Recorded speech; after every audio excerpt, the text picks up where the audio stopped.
All right, welcome to the third in a series of video on programming in the action language on the Atari 8-bit computer. This third video is going to recap some of the things that we covered in the second video. It's going to talk a little bit about variables again, globals versus locals versus parameters for functions. We'll talk about some action-specific programming practices versus some other languages. And we're going to talk about action-reserved keywords and some of the things that action is fussy about that you need to look out for. So first, a quick review of the second video when we talked about the structure of an action program.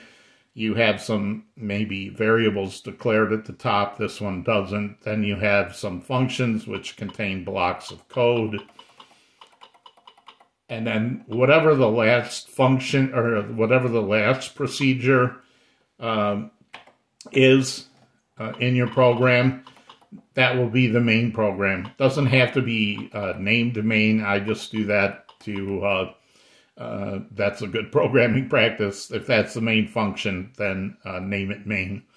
And because of how the action compiler works, we talked about the fact that it compiles these one at a time. So procedures can only call procedures that have been defined before them in the code. So the procedure first can't call any procedures because it doesn't have any above it. Second could call first, but not main, and main could call first or second. One thing that action does not support is recursion. That's a function that calls itself. So first couldn't call first, and second couldn't call second. That's a feature I really like in Atari Logo, but action does not have it. Has to do with how it doesn't really keep a stack and speeds it up because it doesn't have that overhead. But the important thing to know is no recursion, and the order your procedures are, they have to be called above the one that is doing the calling. Now, one of the other things I wanted to show that I forgot to show last time is once you compile your program, you've seen me use the execute command from the monitor to execute a command from the action library. So set colors built into the action cartridge library. You can call it like basic set color, and X means execute. Oops. But once you compile your program, assuming it compiles successfully, in addition to running your program, you can also execute individual procedures as long as they're standalone using that X for execute. So this just does A.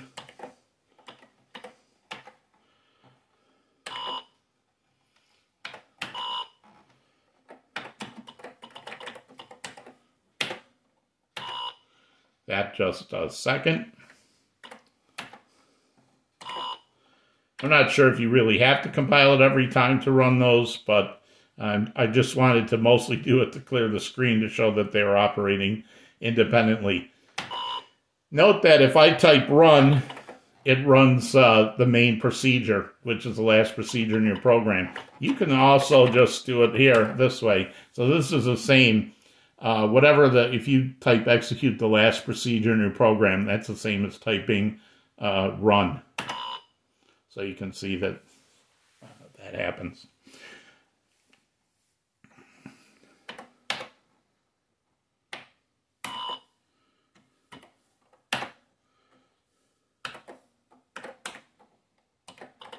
I made a mistake at the end of the last video, which I want to talk about now. The point of this example last time was to show that if I declare a global variable and then a procedure uses that global variable.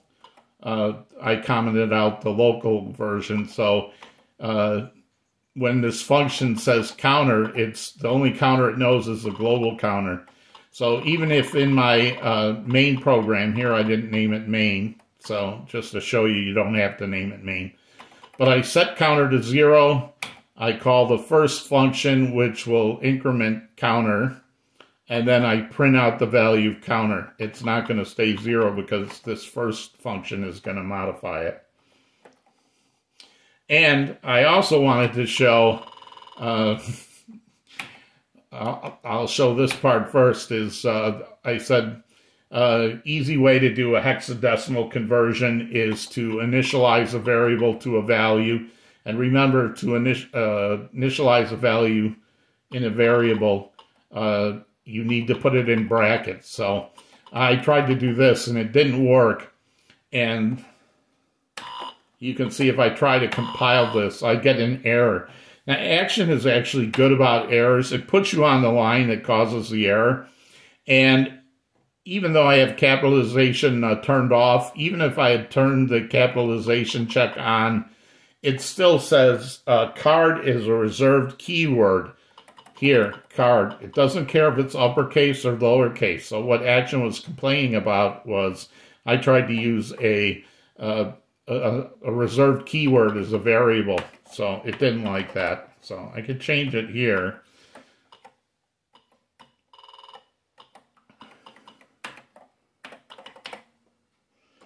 But we're going to get a new error now because I want to show you something else that Action is very fussy about.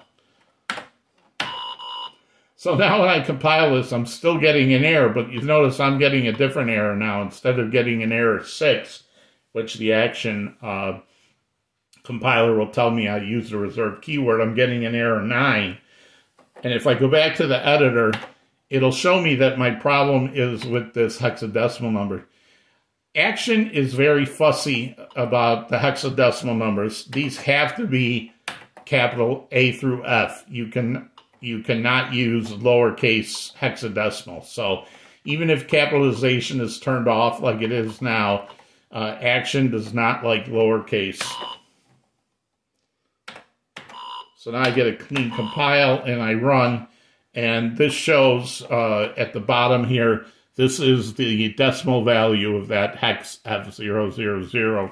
And you can also see here that this 8 is the global variable getting incremented. And how we got around that was to make this local variable.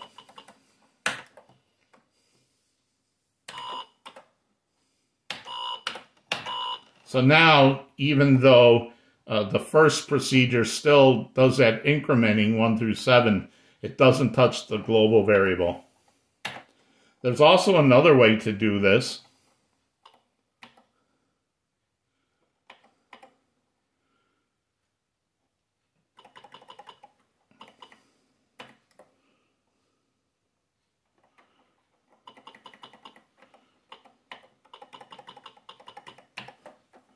By passing a parameter. Notice this is not a good parameter because whatever value I put in here, I overwrite it right away. So this is not a good programming practice, but I just want to show that if you pass in a variable as a parameter,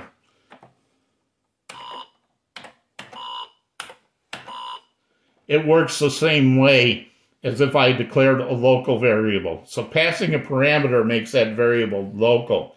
So there's a local value of counter that doesn't affect the global value. So you might say, okay, if these both act the same way, when I have it as a parameter or a local variable, what's the difference? So I'm going to give you an example of why you'd want to use a parameter instead of a local variable. Just one example.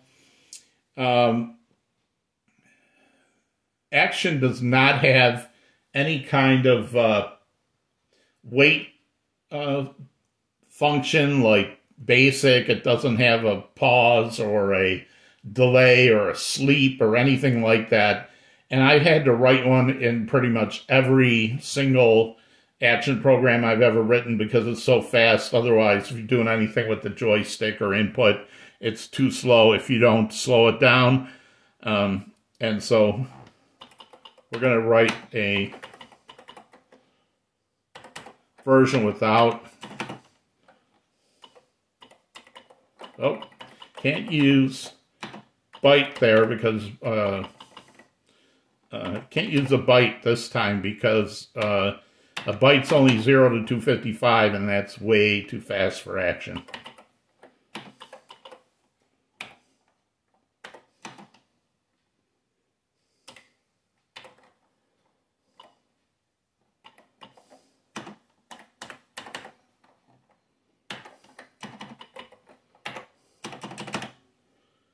And I just put a comment here because I don't actually want this function to do anything except wait.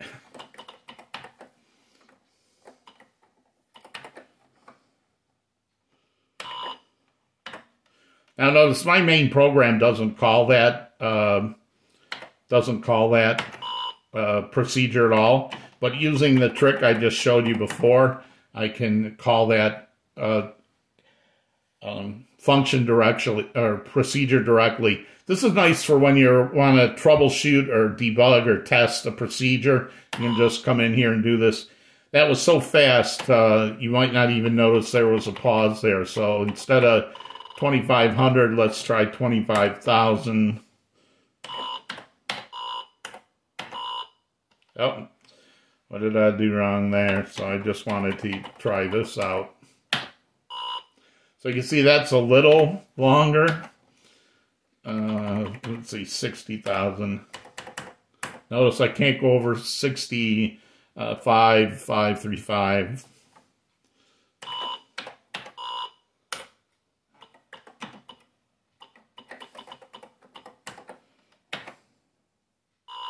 Okay, that pause you noticed. Now sometimes you want the pause to be short. Sometimes you want the pause to be long.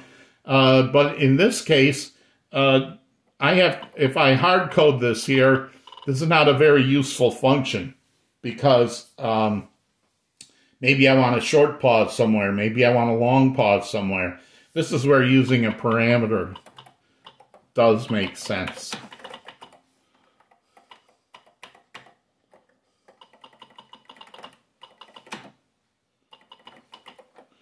That was bad of me. That should have been capitalized because it's an action keyword, and that's one of my programming rules. So now I can give this a value of whatever I want.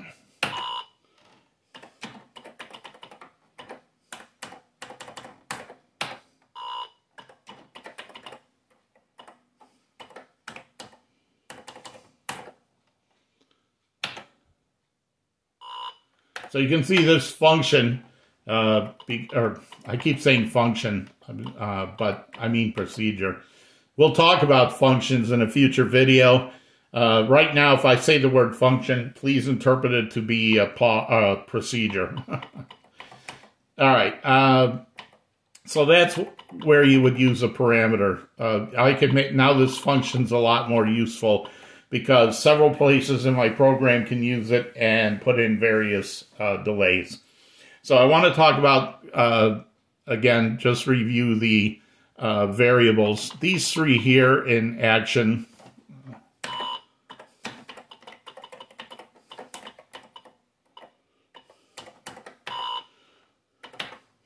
So these three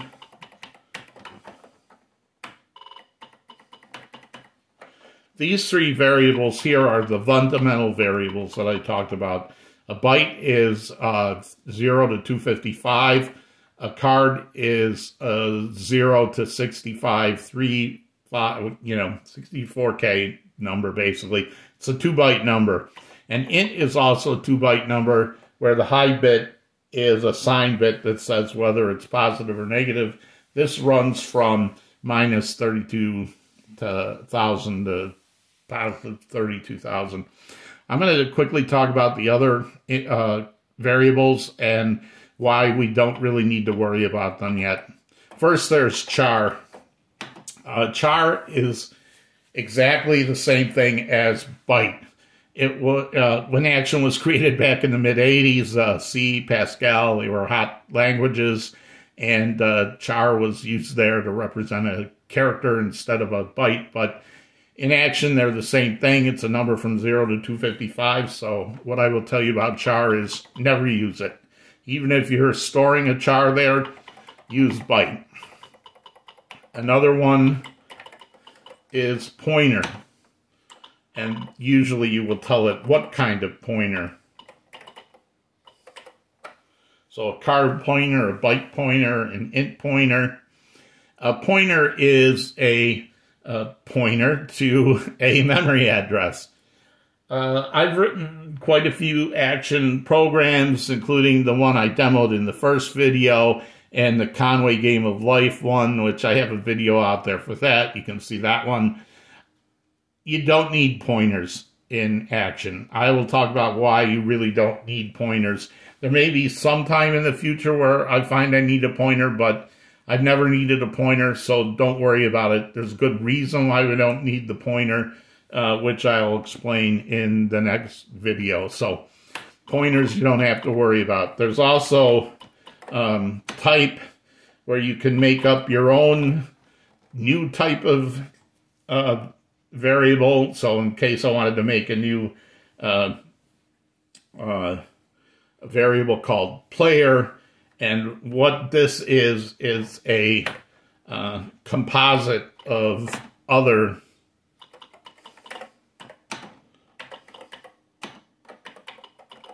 fundamental variable types. So this you could use, you could create player variables, and this would hold a player number, and this would hold a player address as an example. This is a holdover from C. It's kind of like a C struct variable in C++ or Java. The struct variables have basically become classes, which I'm not going to go into. But I don't think you'll need to use the type variable, so you don't have to worry about that one either. So the only one that you might ever use besides the three basic fundamentals, or at least the one I use a lot, is array. And you just say byte array.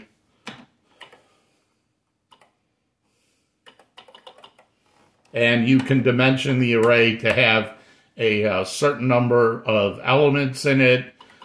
You can leave it as undimensioned if you're used to Atari Basic. Or you can actually, again, using brackets, you can initialize it with some values. So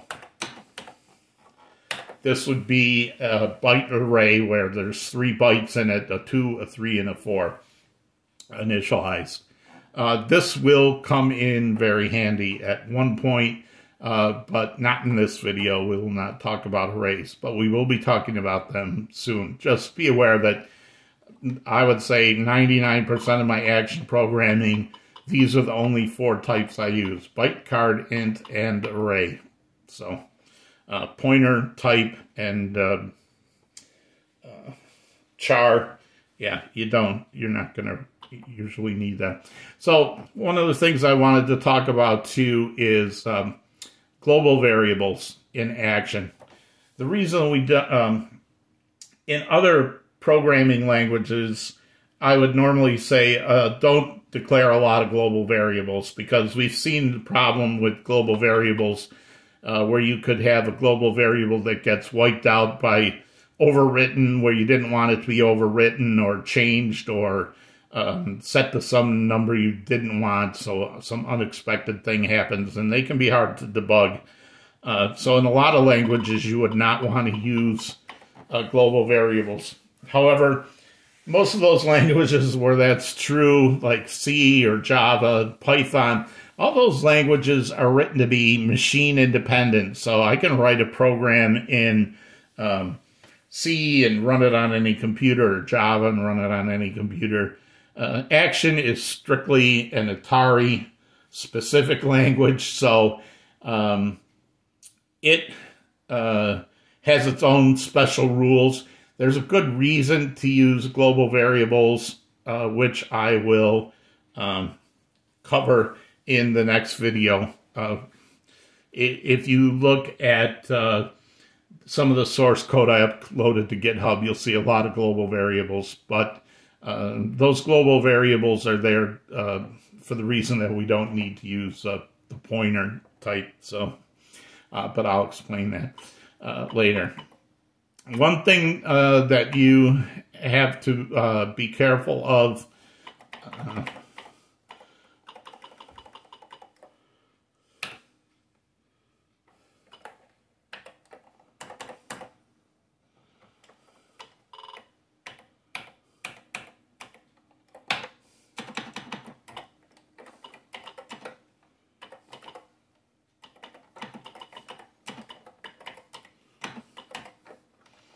one thing you have to be careful with action is the equal sign.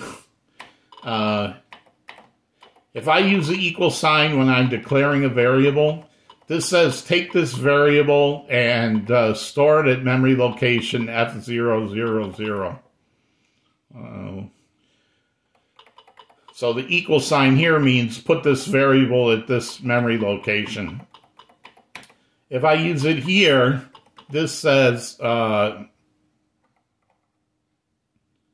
counter equals 1, or if I use it down here, counter equals 0. In this one, I'm not assigning a memory location, I'm assigning it a value. And here, if I say if counter equals 3, the equal sign means is this thing equal to 3. So action will use the equal sign, a single equal sign, the same way for memory address, for assigning a value, and for checking equality. So be careful where you're using it. If you're used to using something like C or Java, where you have this construct counter equal 3, that doesn't exist in action. It's a straight up equal sign to do your checks. Let's talk about the if statement. And let me make this a little...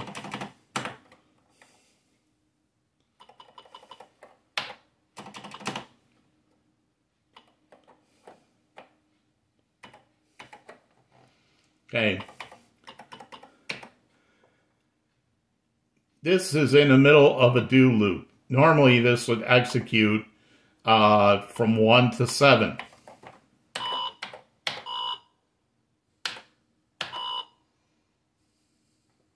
But you can see that I wonder what I did to make that. Oh, I know why it's 208. So,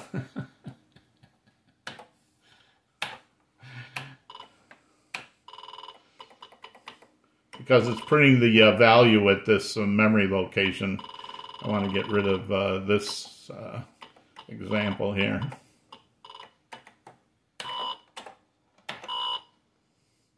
We'll talk about when you want to actually set that as a memory location in the next video. But you can see here this loop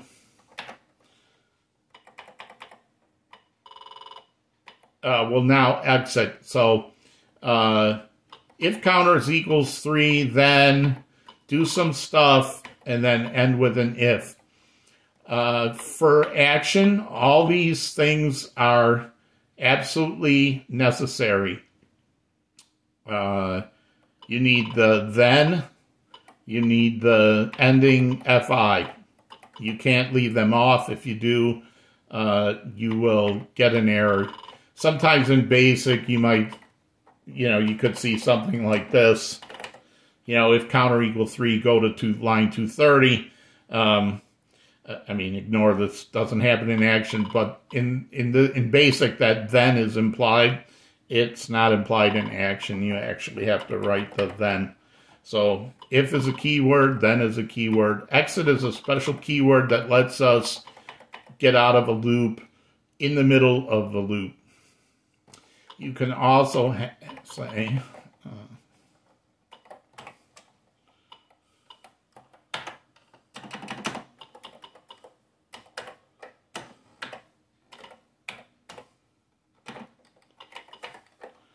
No, I cannot forget the then. So else if.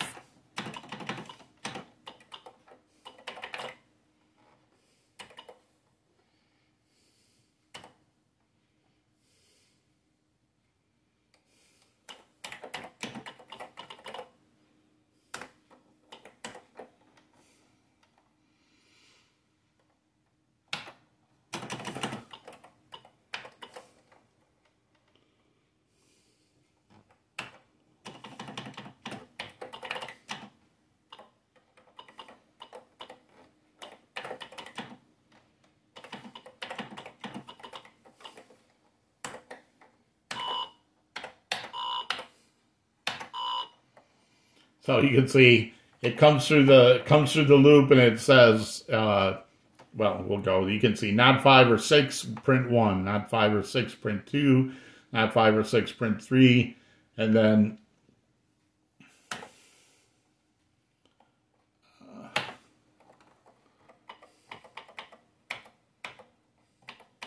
oh, because I said print byte, I really wanted to do this.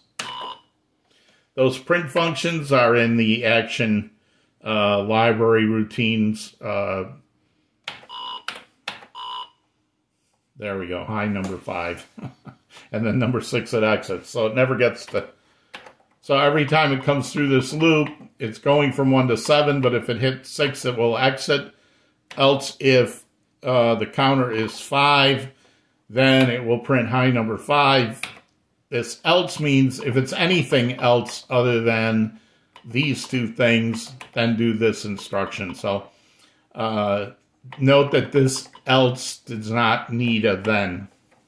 So, but that's because these have an if. So anytime you have an if, you need a then.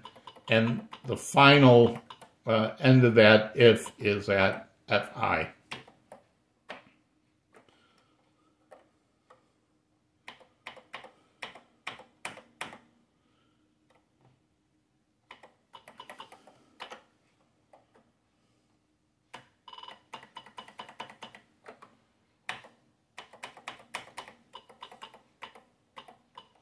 You can have infinite loops if you just have do and OD. Then the only way out is to have some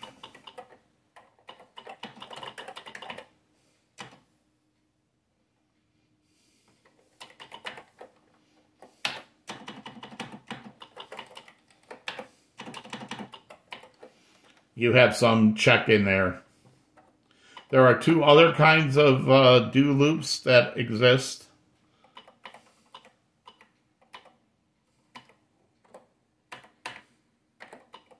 There is the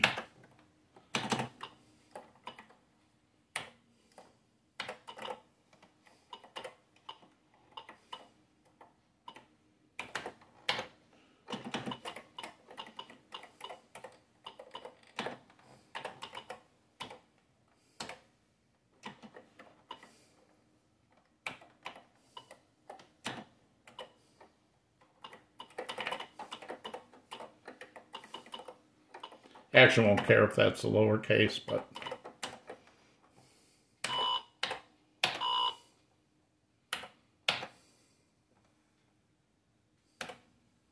I forgot something. Debugging. Don't you love it? So what's the problem with this? The difference between this and the for loop is that the for loop will increment this counter for you. But in your while loop or until loop, you need to increment it yourself. So how do you increment? You can say the usual counter equal counter plus 1. Or this is an action shorthand where they do use the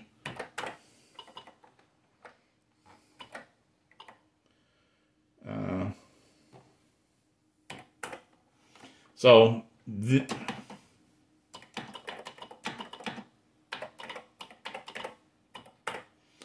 these are equivalent.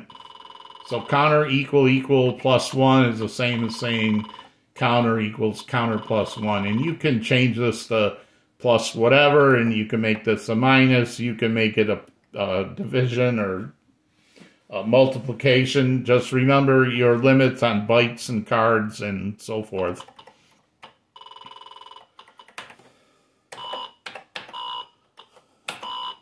So now this works correctly. So while the counter is less than 7, the other one that we have is the until.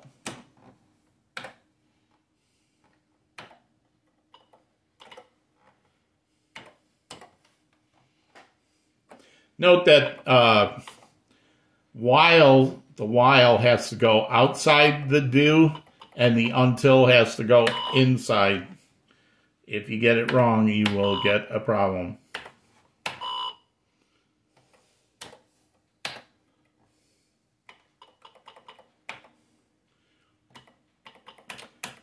Now, for action, I can do, let's go back here, and I'm close to wrapping up this video because I want to keep these close to a half hour at most. And if I actually knew how to type, then maybe I could get these videos shorter.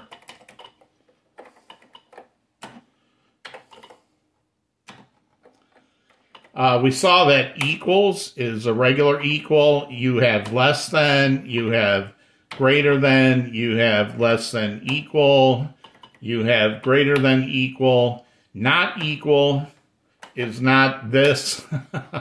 That would be if you're using Java or C. That doesn't work here. What does work here is one of two things. You can say, oops.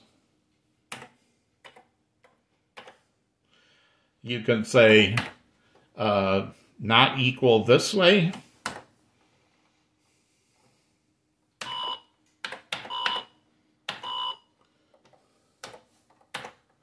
Or you can use this, the pound. So either one of these is the equivalent of saying not equal.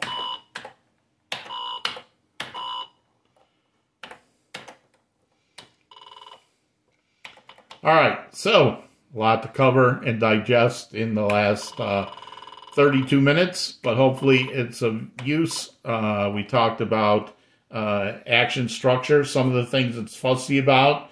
Don't use keywords for variables or procedure names. It is fussy about hexadecimal numbers. Make sure you use capital A through F. You can execute procedures one by one in the monitor, so you can test and debug your program. We talked about what variable types are available and the ones that you should worry about most, and if-then statements and while do.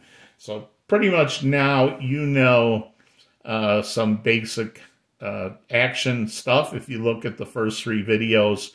And the next video, we're going to start doing some Atari stuff. We'll probably read a joystick and move something around on a screen, and I'll show you how to do that and why with Atari and action using global variables and giving them addresses can be a very good thing, and why I told you to get mapping the Atari. So that's the end of video 3.